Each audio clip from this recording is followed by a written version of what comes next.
Welcome to Flashstocks. I'm Enzo Orlando. And I'm Nicholas Fernera. Our job is to provide financial advice tailored to your profile.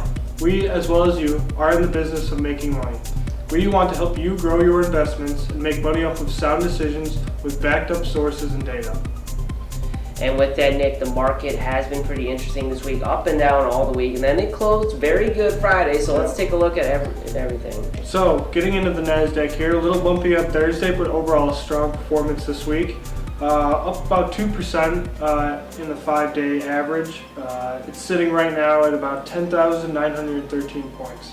All right, we'll take a look at the S&P 500, which had a really huge rally on Wednesday and finished strong on Friday. So if you had companies that were in the S&P 500 category, you would have done well the last 3 days.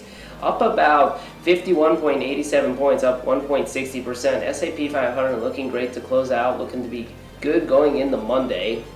And then we got the Dow Jones. Started off pretty rocky on Monday, then bounced back on Wednesday. But like Nick said earlier with the NASDAQ, the market was a little bumpy on Thursday, but attempted to rally back on Friday. But closed short of its original portion. The Dow was up 358.52, up 1.34% to close out. Okay. Getting into the stock of the week here, we got Boeing, which was a question mark all week. I mean, I thought Boeing was going to do down because no airlines were going to buy planes. I had a little optimism there. They did fantastic. Yeah. So it was a question mark all week, but this stock rallied back, closing at $156, up $10, which is about 7% on Friday alone. And this stock has truly battled back. We were uncertain whether the flights would be grounded, but it looks like air travel is picking up and creating a... Yeah, then I also saw American Airlines are going to have their pilots getting onto the new Boeing, like testing it out in flight simulators. So it really shocked me because I thought Boeing was going to be a sell. Like, what airlines are buying planes? I have airline stocks, but we'll get into more of that later. And we're going to get into buy and sell now. Nick, tell us what your buy is. All right, so I'm going to go with the electronic payments company Square.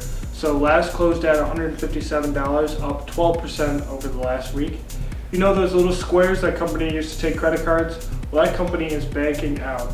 And the ongoing shift towards electronic payments aren't going away. Square's electric payment growth is shifting overseas as well, and the company does not rely on a large local sales force to attract merchants. So, looking at their income statement, while operating income is at a loss, which it has been since every year except 2019, total revenue and net income are up huge. Obviously, since COVID hit, small businesses have been taking a beating. But looking at the big picture going forward, electronic payments seem to be a huge buy, in my opinion. I'm going to stick in a similar category with you, Nick, for my buy. My buy is going to be MasterCard and online ordering, which has been bigger than ever since COVID-19 happened. And MasterCard has been able to grow, especially with the rise of e-commerce, which allows people from around the world buy things from anywhere in the world without leaving their house. Closing at $331.78 a share, a 1.09% increase from Thursday. I expect them to be a buy for the upcoming week with more people using cashless payments every day like Apple Pay or their debit and credit cards that they offer. Also, MasterCard also is known for teaming up with other retailers such as Dunkin' Donuts and Circle K recently to offer customers credit cards where they can receive special offers on services they use whenever they use that card. You know, I'm going to actually have to disagree with you there. I'm going to go with, instead of MasterCard, I'm going to go with an alternative, which is Visa. Visa already has a huge foothold in the electronic payments industry. You look at their balance sheet, Visa's got way more assets, bringing in much more revenue, and more profit. So I would have to say MasterCard is a sell, in my opinion. That's good. So, all right, that's your sell. Did you have any other sells? Well, getting into another sell I have, Goodyear. So last closed at $742. Companies in the industrial sector are losing ground. Goodyear, for example, is not the same player in the rubber industry that it once was. Companies are switching to different rubber-like substances, which are cheaper and more effective than traditional rubber. I'm talking about silicone, nitrate, vinyl, and this new product called neoprene. These are all cheaper alternatives to rubber. We can get into those products another day. You can clearly see this is becoming a reality looking at their financial statements. Goodyear's net income is down huge over the last year, down 5 times more than what it was. last year. Revenue is also down a few million as well. And below here showing looking at the stock price over the past few years, it hasn't looked too good for them. So yeah, local company right down the road in Akron, not looking too good. And here is my sell. I'm gonna go in kind of similar industry, but the gasoline industry, and I'm gonna go with Chevron Corporation. They are a sell because even though the gasoline industry has been dominating the world for years, with the rise of electronic cars from companies like Tesla, they look to be going down in the upcoming week. Chevron, they did finish up though. They were only up 0.04%, looking to be heading in the red going into Monday, with California passing an executive order on having all gas cars banned in 2035, which will take a big hit in the next few days, including Chevron, which has a lot of business in California, which all this information came from the Washington Post. So I'm thinking gas industries, they might be going into the red just because of this big news with California. yeah, that executive order really was a huge hit for the gasoline industry and the gas auto manufacturers as well. Yeah. So getting into my long-term buy here, I'm going to go with a company most of us have already heard of, Snapchat, the company that you can send pictures, receive pictures, and last week it closed at $24.69, so pretty cheap buy, up $1.22 from last week. Snapchat's hold on young users may provide a significant value moving forward. Advertisers are trying to seek a younger audience. Aggressive investments and innovation will diversify its revenue sources and make the company profitable earlier than expected. Just to give you a little background on Snap, looking into their financial statements, Snapchat is still operating at a loss. Most new companies do. However, revenue is up $200,000, which is about 12% up from last year, and I do see this company being very profitable in the future. Okay, I'm going to go with my long-term buy, and it's going to be the first stock I ever bought, which was United Airlines. And ever since I bought this stock, it has actually done well for me. Most people are saying get out of the airlines in April, March. I went right into it from the beginning when I got into the market with only $500. Yesterday, it closed at $34.20, and it was up 4.46%, a huge gain from Thursday where it had its lowest down of the week. But once outside the United States travel starts to begin, United will be one of the leading airlines in the stock when that happens. So in the next 2 to 5 years, I'm going to say United is going to keep on growing.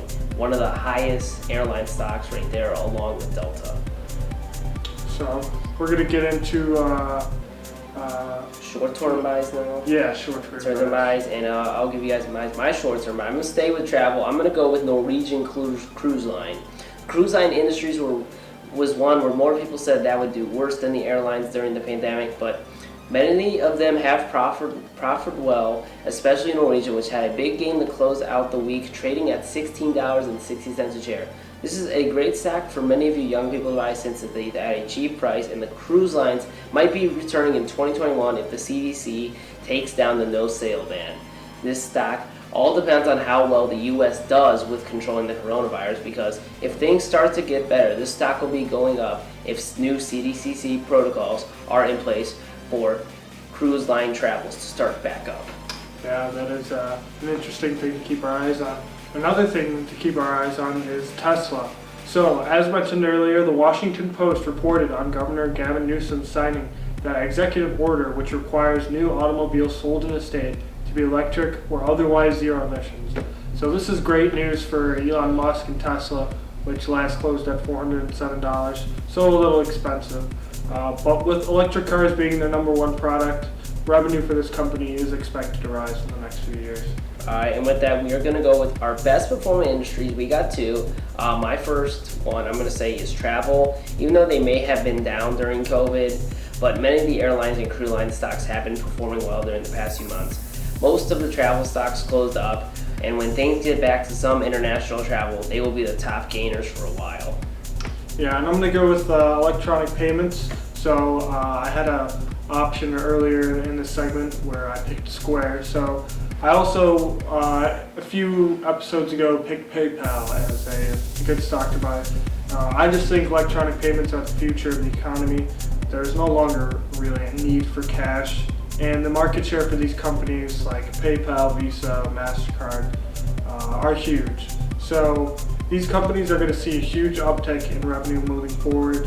So I think it's a great buy for almost any electronic payment company. So. Alright, and with that, we are going to close out with our typical Flash Financial. We give you flat financial advice on how to save your money. What is it, Nick? This week we got the 30-day rule. So just to explain it, here's how it works. So instead of making an unplanned impulse purchase, you instead shelve that potential purchase for about 30 days and then deposit that money into your savings account instead, or stocks, or a typical portfolio of your choice. And then after the 30 days, after the 30-day period is up, you can still see if you want to buy that product. Otherwise, the money stays in your savings account, creating a budget sheet. Yeah, and also with that, just take a look at your bank statements every month and just see how much you spend on rent, groceries, gas, and entertainment. And then go ahead, create a budget sheet, and see how much money you have to save, spend, and also to invest too into some small stocks. And with that, that will include this week's episode of Flashstocks. All right, to keep up with the stock market, be sure to follow us on Twitter at Flashstocks. Till next week, I'm Enzo Orlando. And I'm Nicholas Upernary. Stay trading, everyone.